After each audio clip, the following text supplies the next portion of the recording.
हमारे साथ जरूर जुड़े और परमेश्वर के वचन को आगे लेकर जाए। चर्च बनाने की सहायता करने के लिए आप हमें दी गए व्हाट्सएप पर मैसेज कर सकते हैं। धन्यवाद। परमेश्वर आप सभी को आशीष दें। मेरा आप लोगों से एक सवाल है। आप सब लोग जो परमेश्वर को, उसके वचनों को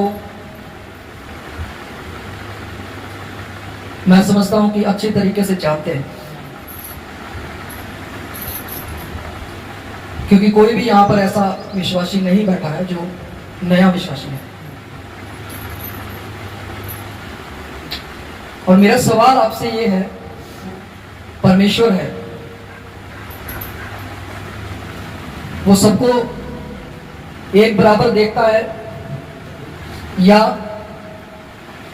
वह हर एक को एक अलग स्थान पर रखता है?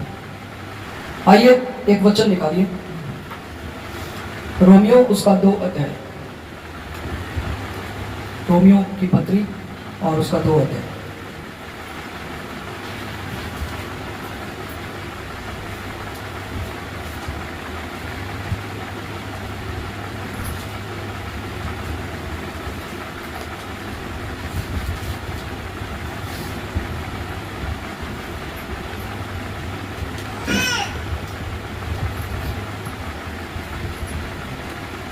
दो अध्याय का हम पहले पढ़ेंगे 11 वचन, उसके बाद हम पढ़ेंगे 16 वचन। 11 वचन हमें इस प्रकार बताता है, कहता है क्योंकि परमेश्वर किसी का पक्षपात नहीं करता। और उसके बाद 16 वचन में लिखा है, जिस दिन परमेश्वर मेरे सुसमाचार के अनुसार यीशु मसीह के द्वारा मनुष्यों की गुप्त बातों का भी न्याय करेगा। तो परमेश्वर जो है वे कभी भी क्या नहीं करता जी? पक्षपात नहीं करता।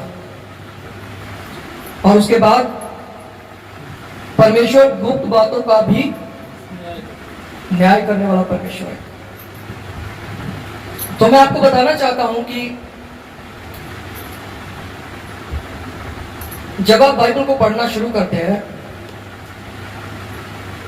हर एक व्यक्ति जो पुराने नियम में है, जो परमेश्वर का सुसमाचार प्रचारक रहा, कोई भविष्यवक्ता रहा, हर एक व्यक्ति ने प्रचार किया पश्चाताप के बारे में। हालेलुया। किस चीज के बारे में जी? पश्चाताप के बारे में हर एक व्यक्ति ने प्रचार किया, लोगों को बताया कि आप पश्चाताप करिए। वे चाहे नूह के दिनों में हुआ हो या उसके बाद जब हम देखते हैं कि सदोम और अमोरा पे परमेश्वर ने आग बरसाई, योना नबी को हम देखते हैं, यशाया, यहेजकेल, यिर्मयाह, आमोस, हर एक व्यक्ति जो पुराने नियम में जिसकी आप पुस्तक पढ़ेंगे, आप देखेंगे हर एक व्यक्ति क्या प्रचार कर रहा है? पश्चाताप करो। हालेलुया। नए नियम में जब यीशु मसीह आए, यीशु मसीह ने क्या प्रचार किया? पश्चाताप करो। उसके बाद चेले आए, चेलों ने क्या प्रचार किया जी? पश्चाताप करो। शुरुआत से लेकर नए नियम तक हम इस बात को बार बार देखते हैं, लोगों को बोला गया पश्चाताप करो, मन फिराओ, पश्चाताप करो, मन फिराओ, पश्चाताप करो, मन फिराओ। और जब आप मन फिराते हैं, जब आप सच्चा पश्चाताप करते हैं, तब ऐसा क्यों बोला गया? क्योंकि यीशु मसीह ने अपने लोगों को एक चीज बताई। वह कहता है चोर चोरी करने के लिए, घात करने के लिए और नष्ट करने के लिए आता है, परंतु मैं इसलिए आया कि तुम जीवन पाओ और बहुतायत का जीवन पाओ। शैतान जो है वह लोगों के जीवन में चोरी करने के लिए आता है। शैतान लोगों के जीवन में चोरी करने के लिए आता है, उनको परेशान करने के लिए आता है। वह भूखे शेर की तरह देखता रहता है कि किसको फाड़ खाए। इसलिए बाइबल हमें बार बार बताती है हमें एक ऐसा जीवन जीना चाहिए जो मन फिराव का जीवन है। हालेलुया। मैं ये नहीं कहूंगा कि बाय चांस आपसे गलती नहीं हो सकती है, पर जब आप पौलुस को देखते हैं, पौलुस ने बहुत देर नहीं की उठने में जब वह गिर गया था, और वह गुस्से में एक व्यक्ति को बोलता है, हे चुना फिरी हुई दीवार, परमेश्वर तुझे मारे। हालेलुया। एक मसीही जीवन में लिखा है कि धर्मी जन 7 बार गिरेगा, धर्मी जन तो उसके बाद है उठ खड़ा होगा। गिर पड़ेगा, उठ खड़ा होगा। पर बाद में एक वचन कहता है कि अगर दुष्ट जन गिर जाए तो वह पड़ा ही रहेगा, वह उठेगा नहीं। हालेलुया। उसके बाद क्या होता है जी? उसके बाद फिर से यही वचन उसके जीवन में पूरा होना शुरू होता है, जब लिखा है कि चोर चोरी करने के लिए आता है, घात करने के लिए आता है और नष्ट करने के लिए आता है। यहां पर जब लोग अपने जीवन में दुष्ट को मौका देना शुरू करते हैं, जब बाइबल के अनुसार हम नहीं चलेंगे, जब परमेश्वर की इच्छा के अनुसार नहीं चलेंगे, जब मन फिराव का जीवन नहीं जिएंगे, तो हम ऐसे काम करेंगे जो दुनियावी है, जो संसारिक है। और संसार में एक भी व्यक्ति ऐसा नहीं है जो धर्मी है, क्योंकि बाइबल ऐसा कहती है। हर एक व्यक्ति जिसके विषय में बाइबल बात करती है, बाइबल बताती है कि यह पूरा जगत जो है वह दुष्ट के वश में पड़ा हुआ है। और अगर पूरा जगत जो दुष्ट के वश में पड़ा हुआ है, और उसी जगत में, उसी संसार में, उसी दुनियावी बातों में, उसी दुनियावी चाल चलन में आप ये नहीं कर सकते कि आप एक तरफ संसारिकता में भी अपना लाइफ जिए और दूसरी तरफ आप यीशु मसीह के साथ भी चलते रहे। अगर आप ऐसा करेंगे तो आप अपनी लाइफ में कभी भी रिजल्ट्स नहीं देख पाएंगे। हालेलुया। आपका प्रतिदिन का लाइफ सेम रहेगा, उसमें कोई भी आप बढ़ोतरी होती हुई नहीं देखेंगे। और जब दुष्ट को मौका मिलता है तो वह अपना काम करेगा, चोरी करेगा, लोगों को परेशान करेगा। वहां पर हो सकता है वह इतना ज्यादा आगे बढ़ जाए कि वह लोगों को फाड़ खाना शुरू कर दे, उनके विश्वास को कमजोर करना शुरू कर दे।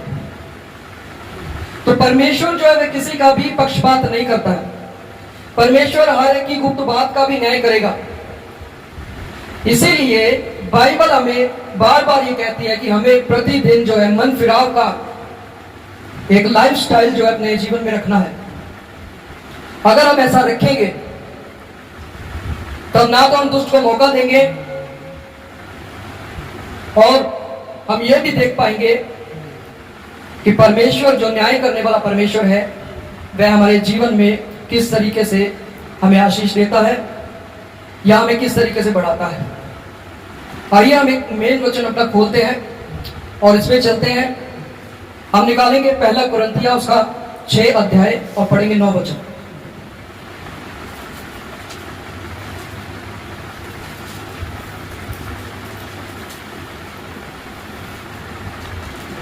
पहला कुरिन्थियों 6 अध्याय और उसका 9 लिखा है, क्या तुम नहीं जानते कि अन्यायी लोग परमेश्वर के राज्य के वारिस ना होंगे। बोलिए अन्यायी लोग। लिखा है, क्या तुम नहीं जानते कि अन्यायी लोग परमेश्वर के राज्य के वारिस ना होंगे। धोखा ना खाओ, ना वैश्यगामी, ना मूर्ति पूजक, ना परस्त्रीगामी, ना लुच्चे, ना पुरुषगामी, ना चोर, ना लोभी, ना पियक्कड़, ना गाली देने वाले, ना अंधेर करने वाले परमेश्वर के राज्य के वारिस होंगे। हालेलुया। मैं ये नहीं कहता कि ऐसे काम कोई व्यक्ति कर नहीं सकता, पर अगर कोई भी व्यक्ति ऐसे कामों में है और वह मान लेता है, अपने आप को शुद्ध कर लेता है, तो वह धर्मी जन बनाया गया। हालेलुया। और अगर वह इन्हीं कामों में पड़ा रहेगा, उठेगा नहीं, तो वह अपने आप को क्या दे रहा है जी? धोखा दे रहा है। याद रखिए, इस जीवन में आपको कोई भी धोखा दे नहीं सकता है। आपका खुद का चरित्र, आपका खुद का लाइफस्टाइल आपको धोखे में रखता है। आपका खुद का उठना बैठना, आपका खुद का विचारना, आप परमेश्वर के साथ कैसा चल रहे हैं, हर वह चीज जो आप मसीह में कर रहे हैं, अगर वे परमेश्वर के लिए है तो हो सकता है परमेश्वर आपसे बात करे और आप सही रास्ते पर आ जाएं। परंतु अगर वे परमेश्वर के लिए नहीं है तो कहां ना कहां आप अपने आप को धोखे में रख रहे हैं। हालेलुया। इसीलिए बाइबल कहती है, पहला कुरिन्थियों जब हम 15 पढ़ते हैं, वहां पर लिखा है कि बुरी संगति से बचे रहो। हालेलुया। किससे बचे रहो? बुरी संगति से। क्योंकि बुरी संगति अच्छे चरित्र को क्या कर देती है? बिगाड़ देती है। अगर आपके अंदर यह है कि मेरा चरित्र अच्छा है और मैं बुरी संगति में जाऊंगा या जाऊंगी और वहां से लोगों को अच्छे चीज में मैं ले आऊंगी या मैं मसीह में मैं ले आऊंगा या ले आऊंगी, तो आप गलत है। हालेलुया। ऐसा कभी भी हो नहीं सकता कि दूसरे व्यक्ति का प्रभाव आप पर ना पड़े।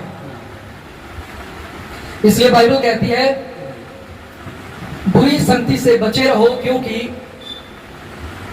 बुरी संगति में जाने वाले लोग जो होते हैं उनका अच्छा चरित्र भी बिगड़ जाता है। हालेलुया। आप 10 दिन एक ऐसे व्यक्ति के साथ रहिए जो प्रार्थना करने वाला नहीं है।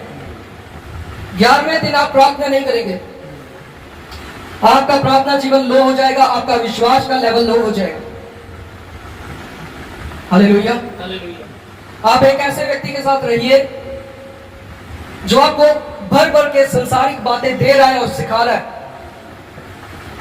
कुछ दिनों बाद आप वैसे ही हो जाएंगे और बाइबल की बातें आपके अंदर से बाहर निकल जाएंगी।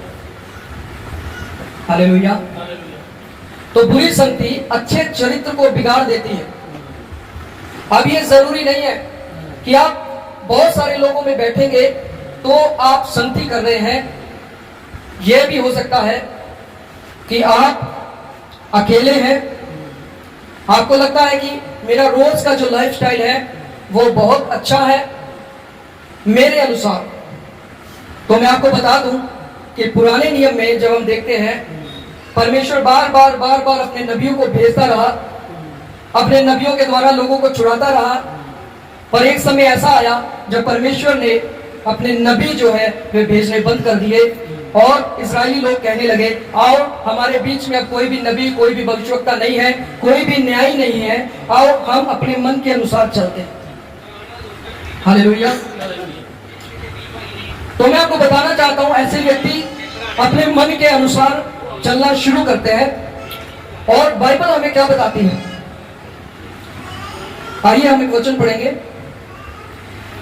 कि बाइबल हमें क्या बताती है जब एक व्यक्ति अपने मन के अनुसार चलना शुरू करता है। हम निकालेंगे याकूब 1 अध्याय उसका 14 से 17 पढ़ेंगे। परंतु प्रत्येक व्यक्ति अपनी ही अभिलाषा से खिंचकर और फंसकर परीक्षा में पड़ता है। आपको कोई भी परीक्षा में डाल नहीं सकता जी, आपको कोई भी परेशान नहीं कर सकता है, आपकी शांति को कोई भी छीन नहीं सकता है। पर ये सब चीजें हो कैसे जाती हैं? बाइबल इस सवाल का आपको जवाब देती है। अगर आपका ये सवाल है कि मेरे लाइफ में मैं प्रार्थना करता हूं या करती हूं, मेरे अंदर मैं शांति फील क्यों नहीं करता? हालेलुया। बाइबल बताती है हर एक व्यक्ति अपनी ही अभिलाषा से खिंचकर फंसकर परीक्षा में पड़ता है। अगर कोई ये समझे कि मैं बहुत दुखी इंसान हूं और मुझे दूसरे लोग दुखी कर रहे हैं, तो आप वहां पर गलत है। हो सकता है आपको कोई व्यक्ति परेशान कर रहा है, पर जिस दिन आप परमेश्वर को देख करके चलने लगेंगे और आपको यह समझ में आएगा कि आपका जीवन क्या है, कि आप किसी अभिलाषा में तो खिंचकर नहीं चल रहे, किसी परीक्षा में तो पड़े हुए नहीं है। हालेलुया। क्या आप लोगों से ज्यादा अपेक्षा तो नहीं रखते? तो बाइबल कहती है, फिर अभिलाषा गर्भवती होकर पाप को जनती है, और पाप जब बढ़ जाता है तो मृत्यु को उत्पन्न करता है। अब मृत्यु को उत्पन्न करने से पहले यहां पर क्या लिखा है? अभिलाषा जो है वह जब बढ़ जाती है तो पाप को पैदा करती है। किसको पैदा करती है जी? पाप को पैदा करती है। अब आदम और हवा, अगर हम कहें कि हवा के अंदर एक अभिलाषा पैदा हुई, अभिलाषा बढ़ गई, उसके बाद पाप पैदा हुआ। हालेलुया। उसके बाद क्या पैदा हुआ जी? पाप पैदा हुआ। वहां पर कौन था पाप को पैदा कराने वाला? शैतान था। क्या आदम और हवा को परमेश्वर ने एक ऐसा जीवन नहीं दिया था कि वह अच्छे से रह सके, सुखी रह सके, शांति में जीवन व्यतीत कर सके, अपना खाए पिए और बढ़िया तरीके से अदन की वाटिका में रहे? तो वहां पर उनकी शांति को चोरी करने के लिए कौन आया? उनको घात करने के लिए, नष्ट करने के लिए कौन आया? हालेलुया। और फिर वहां पर जब वह व्यक्ति आ जाता है, जब वह दुष्ट आ जाता है, तो उसके बाद क्या होता है? उसने उस व्यक्ति की अभिलाषा को यूज किया, उसकी इच्छा को यूज किया। हालेलुया। हर एक व्यक्ति अभिलाषा से ही खींचकर परीक्षा में पड़ता है। और अगर आप ये कहेंगे कि मेरे अंदर कोई भी अभिलाषा नहीं है, तो फिर मैं आपको कहूंगा कि आपको ये देखना चाहिए कहां आपका मन तो अपने आप आपको धोखा नहीं दे रहा। और अगर ये कहें कि मेरा मन, इसके विषय में मुझसे ज्यादा कौन जानता है, क्योंकि ये मेरा मन है, मैं जानता हूं या जानती हूं मैं क्या सोच रहा हूं, मैं कैसा चल रहा हूं, प्रभु में मैं प्रार्थना करता हूं कि नहीं करता, मैं वचन पढ़ता हूं कि नहीं पढ़ता, मैं उपवास करता हूं या नहीं करता, मैं ईमानदारी से चल रहा हूं कि नहीं चल रहा, इससे मुझसे ज्यादा कौन जानेगा, क्योंकि ये मेरा मन है। हालेलुया।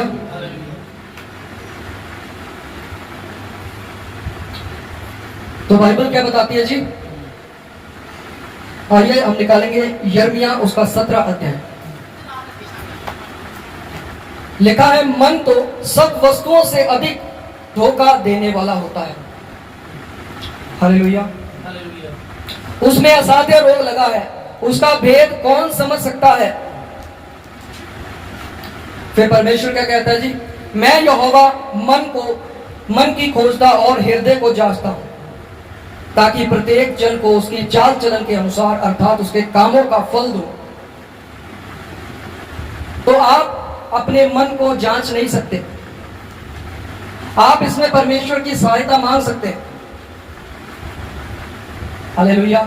इसमें मदद पवित्र आत्मा का कर सकता है कि आप जान पाए आपके मन में क्या है।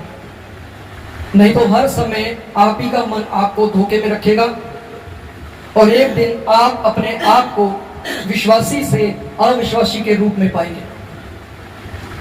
आप सिर्फ अपने आप को नाम से कहने वाले मसीही होंगे, और आपके काम जो है वे सिर्फ दुनियावी और संसारिकता होंगे।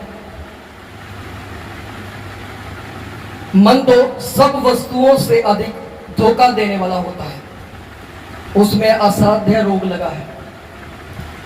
हालेलुया। तो हम किसी दूसरे को बोल नहीं सकते कि दूसरा कोई हमें धोखा देता है।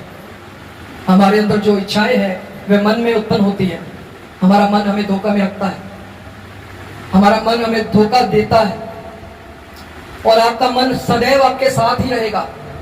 आपकी बॉडी में, आपके शरीर में आपका मन हमेशा रहेगा। हालेलुया। इसलिए यीशु मसीह ने कहा, मेरी भेड़ें जो हैं वो मेरे शब्द को पहचानती है। आप ये जान जाएंगे कि आपसे बात करने वाला कौन है, परमेश्वर है, यीशु मसीह है, या आपका मन है। अब एक आवाज आपको आई, उस आवाज में कुछ आपसे बोला गया और आप कंफ्यूज हो गए कि ये परमेश्वर की ओर से है या मेरे मन की आवाज है। हालेलुया। तो जब आप कंफ्यूज होना शुरू हो जाए तो आप ये जान लीजिए कि आप सबसे ज्यादा अपने मन की आवाज को सुनते हैं। क्योंकि जिस दिन आप परमेश्वर की आवाज को सुनने लगेंगे आपको पता लग जाएगा परमेश्वर की आवाज कैसी है और वो कैसी बातें करता है। हालेलुया। इसलिए पहला यूहन्ना उसका 1 अध्याय 8 वचन कहता है, अगर हम अपने पापों को नहीं मानते हैं, अगर हम ये नहीं जानते हैं कि हमसे पाप हुआ और हम कहते हैं कि हमारे विचारों ने कुछ भी पाप नहीं किया, हमारी आंखों ने कुछ भी पाप नहीं किया, हमारे कानों ने कुछ भी पाप नहीं किया, हम किसी के विरोध में नहीं चल रहे हैं, हमारा विचार, हमारा मन सदैव शुद्ध रहता है, तो हम अपने आप को धोखे में रख रहे हैं, हम अपने आप को सच्चा बना रहे हैं और परमेश्वर को झूठा। पर वचन कहता है जो कोई भी अपने पापों को मान लेता है और उसे छोड़ देता है मानकर, तो उस पर क्या दया की जाएगी, उसे जीवन दिया जाएगा, उसे बहुतायत का जीवन दिया जाएगा। हालेलुया। आप पढ़ सकते हैं इस वचन को, पहला यूहन्ना 1 अध्याय उसका 8 वचन। यदि हम कहें कि हम में कुछ भी पाप नहीं तो अपने आप को धोखा देते हैं और हम में सत्य नहीं। यदि हम अपने पापों को मान ले तो वह हमारे पापों को क्षमा करने और हमें सब अधर्म से शुद्ध करने में विश्वास योग्य और धर्मी है। हालेलुया। तो अपने आप को हम धोखे में रखना बंद करें। अगर हम ये कहते हैं कि हम आत्मिक जन हैं, हम प्रभु के साथ अच्छा चल रहे हैं, तो भी बाइबल हमें ये कहती है तुम जो आत्मिक हो अपने आप की चौकसी रखो, कहीं आप दूसरों को उठाते उठाते खुद ना गिर जाए। हालेलुया। बाइबल ये नहीं कहती कि दूसरों को मत उठाओ, उनको छोड़ दो, पर बाइबल कहती है उन्हें उठाओ, पर फिर कहती है अपनी भी चौकसी रखो कि तुम ना गिर पड़ो, तुम विश्वास से पीछे ना हट जाओ। हालेलुया। हो सकता है आपको पतरस की तरह पानी पे चलते चलते हवाएं दिखने लगे, आंधी दिखने लगे और आप डूबने लगो और आपको यीशु यीशु करके पुकारना पड़े। हालेलुया। इस कंडीशन में पहुंचने से पहले ही हम अपने आप को देख ले कि हम कहां ना कहां अपने आप को धोखे में तो रखे हुए नहीं।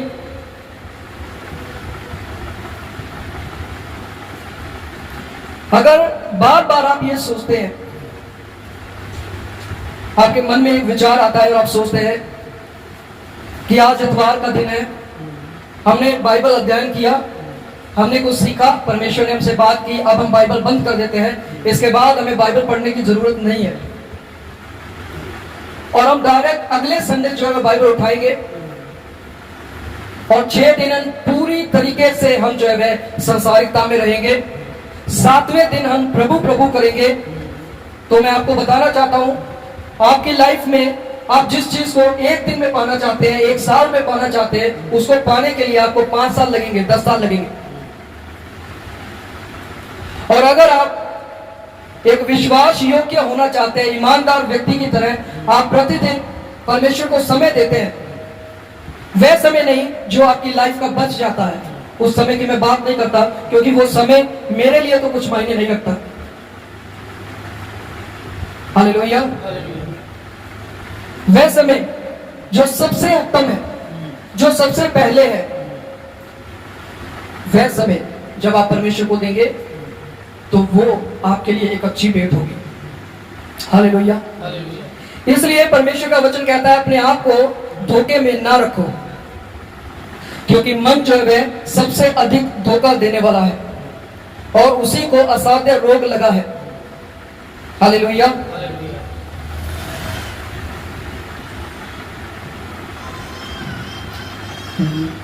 आइए एक वचन निकाले, पहला कुरिन्थियों 3 उसका 18 वचन।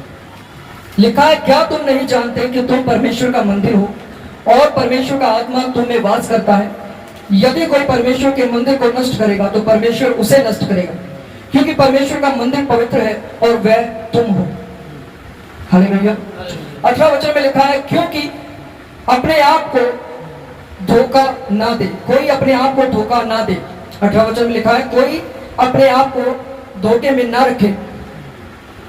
यदि तुम में से कोई संसार में अपने आप को ज्ञानी समझे तो मूर्ख बने कि ज्ञानी हो जाए। हालेलुया। तो अपने आप को क्या ना रखे, धोखे में ना रखे। ये हमेशा याद रखे कि परमेश्वर ने आपको अपना घर, अपना मंदिर बनाया है। उसका मंदिर वचन के अनुसार पवित्र है, और जो कोई भी उसके मंदिर को नष्ट करेगा क्या होगा जी? परमेश्वर उसे छोड़ने वाला नहीं है। परमेश्वर हर एक व्यक्ति को समय देता है ताकि कोई भी व्यक्ति नाश ना हो, हर एक व्यक्ति उद्धार को प्राप्त करे। हालेलुया। तो धोखा ना खाओ और ना ही अपने आप को इतना समय दो कि आपको पता ना लगे कि परमेश्वर की आवाज क्या है और आपके मन की आवाज क्या है। आप इस दुनिया की हर एक चीज के बारे में जानते होंगे, हर एक चीज, पर यह हो सकता है कि आपको परमेश्वर की इच्छा नहीं पता आपके जीवन के लिए क्या है। और यह कोई छोटी बात नहीं है, यह बहुत गंभीर मुद्दा है कि आपको इस संसार की हर तरह की नॉलेज हो सकती है और प्रतिदिन आप नॉलेज इकट्ठा करने में लगे हैं, पर वह परमेश्वर जिसने आपको अपना पवित्र वचन दिया है उसके बारे में आप कुछ नहीं जानते।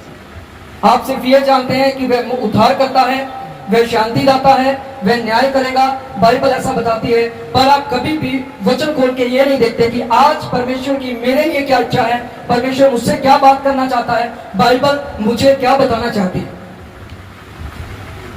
हालेलुया। और ये कहानी तब शुरू होती है जब हमारा मन जो है वह हमें धोखे में रखना शुरू करता है, और जब हम ज्यादा से ज्यादा अपने मन को अलाउ करते हैं कि आओ मुझे धोखा दो। जिस दिन आप अपने मन से जीत गए, आप अपनी भावनाओं से जीत गए, उस दिन आप शैतान से भी जीत जाएंगे। पर जिस दिन आप अपनी भावनाओं में फंसे रहे तो शैतान उसी में आपको उलझाए रहेगा। और अगर उसे पता लग गया, जैसे कि आपकी भावना है कि आपको किसी की बातों का बहुत जल्दी ठेस लग जाता है, शैतान बार बार आपके सामने लोगों को लाएगा, फिर से आपको ठेस लगेगी, आप फिर से गिर जाएंगे, फिर पीछे हो जाएंगे, फिर आप उठेंगे हिम्मत करके, फिर से शैतान वही काम करेगा, फिर आपको ठेस लगेगी, फिर आप गिरेंगे। इस तरीके का इस्तेमाल करते करते शैतान आपको हो सकता है अविश्वासी बना दे। हालेलुया। तो मेरी आप लोगों से यही विनती है कि अपने आप को पहचानो, अपने आप को परखो कि आप आज किसकी आवाज सुन रहे हैं। हालेलुया। बाइबल नहीं बताती है शैतान सबसे ज्यादा अधिक धोखेबाज है। बाइबल बता रही है कि मन जो है, आपका मन, वह सबसे अधिक धोखेबाज है। हालेलुया। और शैतान उसी मन का इस्तेमाल करता है आपको और ज्यादा धोखे में गिराने के लिए। तो उसके लिए तो और ज्यादा आसान हो जाएगा अगर आप भावनाओं में, फीलिंग्स में फंसे रहेंगे, आप वैसा ही चलते जाएंगे। तो मैं समझता हूं परमेश्वर ने आपसे बात की है और आगे से आप जरूर परमेश्वर की आवाज को और अपने मन की आवाज को पहचानेंगे कि कौन सी आपकी मन की आवाज है और कौन सी परमेश्वर की आवाज है। परमेश्वर की आवाज को पहचानो और प्रतिदिन एक ऐसा जीवन प्राप्त करते जाओ जिसके विषय में यीशु ने कहा कि मैं तुम्हें बहुतायत का जीवन देता हूं। प्रभु इन वचनों से आपको आशीष दे। आइए प्रार्थना करें।